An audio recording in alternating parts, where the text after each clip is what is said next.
তোকে পেতেই হবে। ছেড়ে দাও আমাকে, আমি তো তোমার কোনো ক্ষতি করিনি, আমাকে ছেড়ে দাও।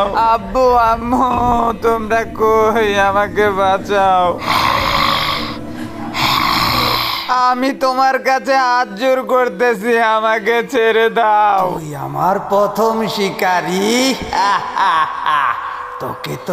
তোকে তো আমি শেষ করে ফেলবো।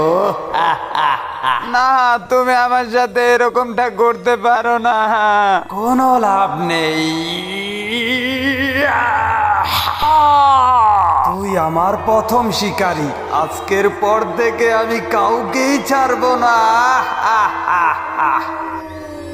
এই তো সাহেব আইসা পড়ছি, এখন গাড়ি থেকে নামেন। আচ্ছা ঠিক আছে, যাক আল্লাহ তাআলার রহমতে ভালোভাবে আইসা বাড়িতে পৌঁছাইছি। সাহেব গাড়িটার সামনের এই বাম্পারটা একটু সমস্যা হইছে। আচ্ছা ঠিক আছে, এটা তুমি সারাই নিয়ে আইসো। যখন তুমি সারাইতে নিয়ে যাবে তার আগে আমাকে বলিও, আমি পেমেন্টটা করে দিব। আচ্ছা সাহেব ঠিক আছে।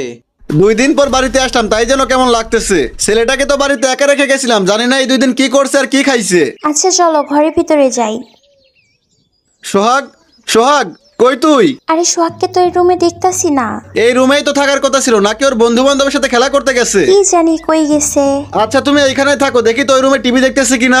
ছেলেটা গেল কই? এই রুমেও তো দেখতেছি না। ছেলেটা কোথায় গেছে কে জানে। আচ্ছা চলো তো উপর তলায় গিয়ে দেখি। আরে এইখানেও তো নাই। আচ্ছা ওই রুমটাই গিয়ে দেখি তো। আরে ছেলেটা তো এইখানেও নাই। না, ছেলেটাকে নিয়ে আর পারি না। ছেলেটাকে এখন কোথায় খুঁজবো?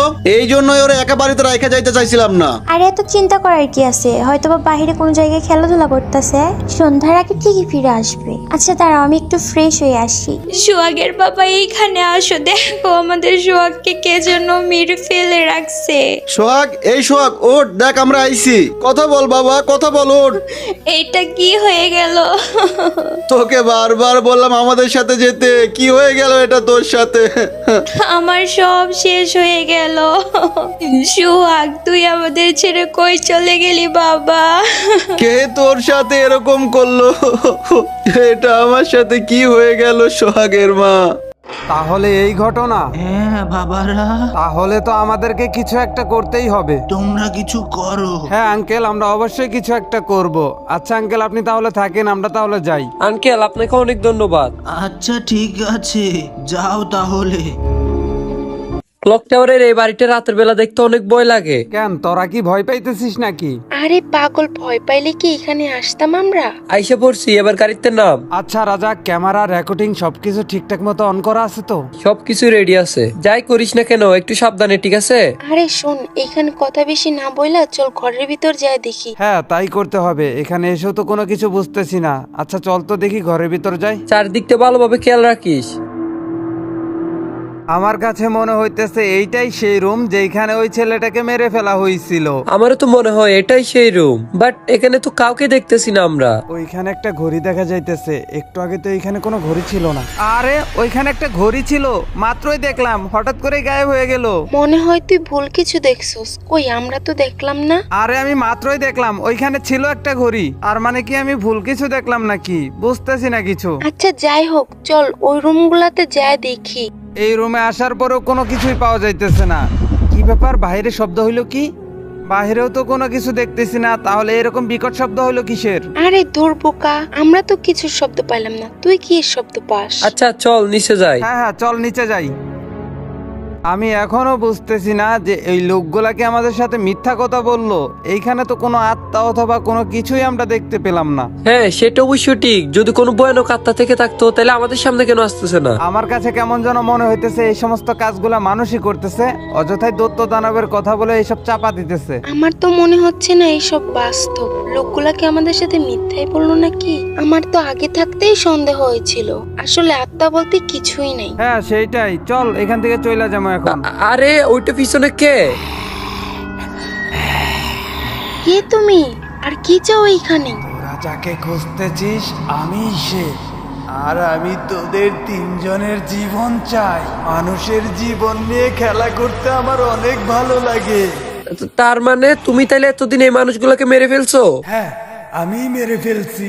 তুমি কেন এরকম করতেছো? কারণ কেউ আমাকে ভালোবাসে না, সবাই আমাকে বিরক্ত মনে করে।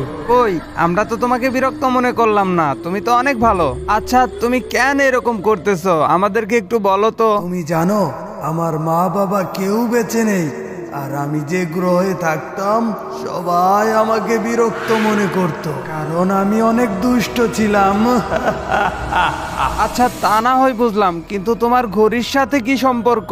আমি যে গ্রহে থাকতাম সেখানে 12টার জায়গায় 13টা বাজতো, 24টার জায়গায় 26টা। একদিন আমি দুষ্টমি করতে করতে ঘড়ির কাঁটা বন্ধ করে দিয়েছিলাম, আর সেই কারণে ওরা আমার মা বাবাকে মেরে ফেলেছিল। তার শাস্তি হিসেবে ওরা আমাকে এই পৃথিবীতে পাঠিয়ে দিয়েছে। এই তো ঘড়ির কাঁটা বেজে উঠেছে, এবার তোরা মরার জন্য প্রস্তুতি থাক। দেখো, তুমি চাইলে কিন্তু তোমার মা বাবার কাছে আবার ফেরত চলে যেতে পারো। হ্যাঁ, তুমি চাইলে তোমার মা বাবার কাছে ফিরে যেতে পারবা, সেখানে তুমি আরো অনেক ভালো থাকবা। তুমি তোমার মা বাবার কাছে চলে যাও, সেইটাই ভালো হবে। হ্যাঁ, আমি আমার মা বাবার কাছে ফেরত যেতে চাই, কিন্তু কি করে যাব? আমরা তোমাকে তোমার মা বাবার কাছে পাঠানোর ব্যবস্থা করে দিতে পারি। হ্যাঁ, তোমরা আমাকে সেখানে পাঠিয়ে দাও, আমি তোমাদের কোনো ক্ষতি করব না। আচ্ছা, ঠিক আছে, তোমাকে পাঠানোর ব্যবস্থা করে দিতেছি। 1 2 3 কমপ্লিট। আরে দেখ, আত্মাটা কিন্তু চলে গেছে। আমরা যদি এখানে আরো আগে আসতাম তাহলে হয়তো বা অনেক মানুষের প্রাণ বেঁচে যেত। হ্যাঁ রাজা, যেটা হবার হয়ে গেছে, এখন সবাইকে মাইকিং করে জানাই দিতে হবে এই আত্মাটা সারা জীবনের জন্য চলে গেছে। আসসালামু আলাইকুম গাইস, আজকের এই ভিডিওটা তোমাদের কাছে কেমন লাগছে অবশ্যই কমেন্ট বক্সে জানাতে একটু ভুলবা না। আর যারা এখনো ফার্স্ট পার্ট দেখো নাই, তো তাড়াতাড়ি গিয়ে আমার চ্যানেলে ঢুকে ফার্স্ট পার্টটা দেখে আসো। আর যারা এখনো চ্যানেলটাকে সাবস্ক্রাইব করো না, একটা করে সাবস্ক্রাইব করে দাও। দেখা হচ্ছে অতি শীঘ্রই নতুন কোনো একটা আউট ভিডিওতে। সে পর্যন্ত সবাই ভালো থাকো, আল্লাহ হাফেজ।